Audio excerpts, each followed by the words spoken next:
Masya Allah, saya ingat dulu waktu masih kuliah, sedikit-sedikit datang ke dekan minta tasrih supaya dimudahkan urusan. Nah, terus datang lagi urusan nanti minta min hadirosiyah, minta tasrih. Masya Allah. Setelah saya sekian lama ini menunggu tasrih, alhamdulillah malam ini dapat tasrih dari Ustaz Somad. Ya, silahkan belajar Quran dari Ustaz Bakhtiar Nasir. Silahkan belajar Quran dari Dr. Amir Faisal. Ini tasrih paling mahal, Ustaz. Tapi nggak ada di situ ikuti kajian Ustadz Abdul Somad ini nggak adil. Saya dari semuanya tadi itu tidak disebutkan. Maka saya menganggap itu catatannya nakis. Iya. Itu belum bisa menjadi kompilasi. Jadi kita harus kasih tasrih ini. Iya. Jadi kalau ingin ya bidang beliau kan Ustadz Abdul Somad sebetulnya di hadis kan? Hadis ya. Iya. Tapi dia sebut nama lain tadi. Ya. Jadi kita bocorkan ke umat sekalian ya bahwa kalau ingin belajar hadis tetapi dengan sudut-sudut pandang fikih yang detail ya, misalnya kalau Gus Baha misalnya dibanding Ustadz Abdul Somad ya, Gus Baha ini kan kekuatannya di Quran, ulumul Quran, tafsir Quran tetapi dengan ayat-ayat ahkam dan kekuatan di fikihnya. Iya. Sehingga Gus Baha ini punya kelebihan di situ yang luar biasa. Nah, Ustadz Abdul Somad kelebihannya, nah di sini. Jadi beliau mendalami hadis, tapi dengan bab-bab fikihnya yang mendalam. Jadi saya membayangkan Ustadz Abdul Somad ini kayak membaca Al-Muwatta lil Imam Malik. Iya. Iya. Masya Allah. Luar bahasan biasa. hadis yang sub-sub bahasannya berdasarkan sub-bab fikih gitu ya. Iya. Ada tasrih. Dan terus terang, saya itu setiap malam begitu pulang dari IKL, saya tiap malam dengerin Ustaz Abdul Somad. Oh, iya, sampai rupanya pengagum sampai ya? Istri saya itu bilang, kapan mau tidur? Ntar dulu masih dengerin. Kalau dia merasa terganggu dengan suara, saya pakai headset. Nah, sekarang pertanyaan saya, apa yang paling berkesan dari Ustadz Amir terhadap Ustadz Abdul Somad? Yang pertama, bahasa Ustadz Abdul Somad, bahasa yang mudah dipaham oleh semua kalangan.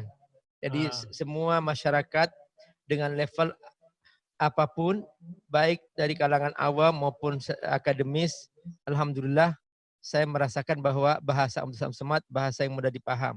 Terus yang kedua, bahwa tadi itu Ustaz Abdul Somad punya kebiasaan bahwa apa yang beliau sampaikan sudah catatannya. Jadi seandainya ada orang nanya, ada catatannya.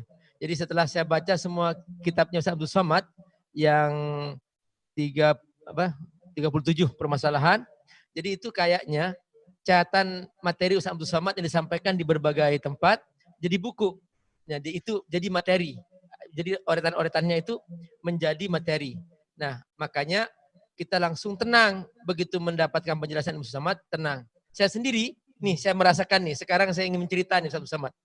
Kalau ada orang nanya hukum ini, saya cari dulu apakah ada enggak pendapat Ustaz Abdul Somad. Saya cari dulu.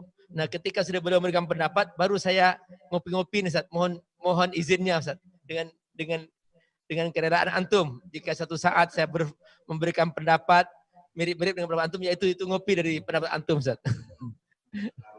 Ya, semoga Allah berkahi insyaallah. Jazakallahu khairan. Jadi judulnya ini pendapat Imam Syafi'i, naqalahu Syekh Abdul Somad. Iya. Masya Allah, jazakallahu khairan, Allah barik fikum. Saya sedang diajarkan oleh dua orang guru ini bagaimana ilmu tawadhu, ilmu rendah hati. Jadi begitu cara mereka mendidik kita. Mudah-mudahan kita dapat mengambil akhlak dari Ustadz Dr. Amir Faisal dan Al-Mukarram Ustadz Bakhtiar Nasir. Allahumma anfa'na bima 'allamtana. Tadi Ustadz Bakhtiar Nasir ada menyebut yang tak saya sebut tentang Gus Baha. Ada seorang mufti Makkah, ini catatannya agak lebih kecil dari yang tadi, Ustaz. Mungkin karena nggak bisa keluar beli kertas lagi seperti kemarin. Yang besar-besar. Ada mufti Makkah namanya Syekh Ahmad Zaini Dahlan. Hampir semua sanad-sanad hadis, sanad fikih itu bermuara ke Syekh Zaini Dahlan. Lalu kemudian turun ke bawah, itulah Syekh Bakri Syata, penulis kitab I'anatut Talibin. Lalu dari Syekh Bakri Syata turun ke bawah Syekh Mahfud At-Termasi. Termasi dari Tremas, Pacitan. Dari Syekh Mahfud At-Termasi turun ke bawah Syekh Faqih Mas Kumambang. Dari Kiai Haji Syekh Faqih Mas Kumambang yang mengambil sanad di Masjidil Haram dari Syekh Mahfuz, baru turun ke bawah ke Syekh Zubair. Dari Syekh Zubair turun ke bawah ke Syekh Maimun Zubair yang dimakamkan di Ma'la. Dari Syekh Maimun terus turun ke Gusbah yang disebutkan oleh Ustadz Bakhtiar Nasir tadi.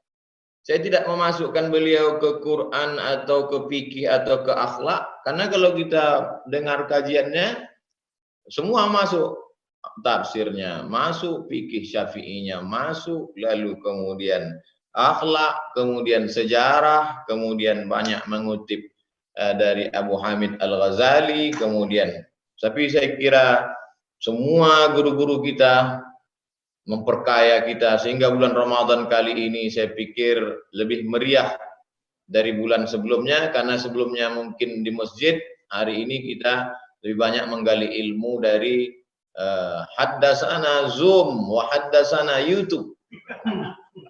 Masya Allah. Ini Ustaz Abdul Somad bercerita tentang urgensi sanad keilmuan, bahwa laulal isnad, laulal isnad la laqala man qala. laqala man qala masya, laqala man syaa masya.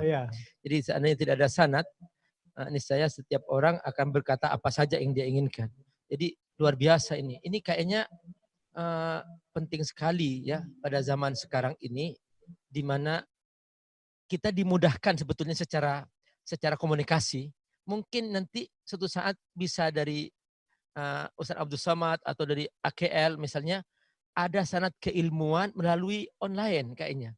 Jadi kita bisa berguru secara online dan dapat sanad dari situ dan benar-benar talaki. Misalnya talaki sehingga dia benar-benar alim gitu. Karena setiap talaki itu benar-benar komprehensif ilmunya dan sangat istilahnya bukan parsial. Lain dengan orang yang misalnya otodidak, misalnya belajar sendiri. Ya itu, akhirnya ya dia itu fatwa-fatwa aja. Gak ada sambungannya. Dan kemudian mudah menyalahkan orang lain dengan tanpa dasar gitu. Padahal itu wilayah misalnya wilayah khilafiyah. Maka langsung karena dia tidak mengikuti proses keilmuan yang secara komprehensif itu, akhirnya mudah menghakimi orang lain dengan pemandangan, dengan cara pandang yang sempit yang dia dapatkan gitu. Tapi dengan sanad keilmuan yang luas, maka dia itu seperti orang yang hafal semua jalan-jalan di kota. Misalnya gini, kita ini sudah hafal nih semua jalan di kota Jakarta. Nah, kalau kita sudah hafal, orang mau ngejalan kita nggak akan bisa. Mau kemana Pak? Mau ke Monas. Kata orang itu, salah Pak. Loh kenapa? Bukan di sini lewatnya Monas. Oh gitu, lewat mana? Lewat sana. Kamu yang salah. Saya tahu. Nah, jadi dia yakin. Karena apa? Dia tahu semua jalur sampai ke jalur tikus. Yang paling sempit pun dia tahu di Jakarta. Nah, orang yang menguasai semua keilmuan itu dan dia benar-benar paham dan benar karena ada penunjuk jalannya. Ini lewat sini, lewat sini. Maka benar-benar dia nggak mengira-ngira. Bukan sekedar belajar dari peta. Bukan belajar dari GPS. Tapi dia benar-benar ada orang menunjuki jalan lewat sini, nanti lewat sini sampai dia hafal menguasainya. Seperti ini tadi yang telah melahirkan generasi-generasi ensiklopedis seperti Mbah Maimun dan kemudian sekarang masih hidup ya adalah Gus Baha.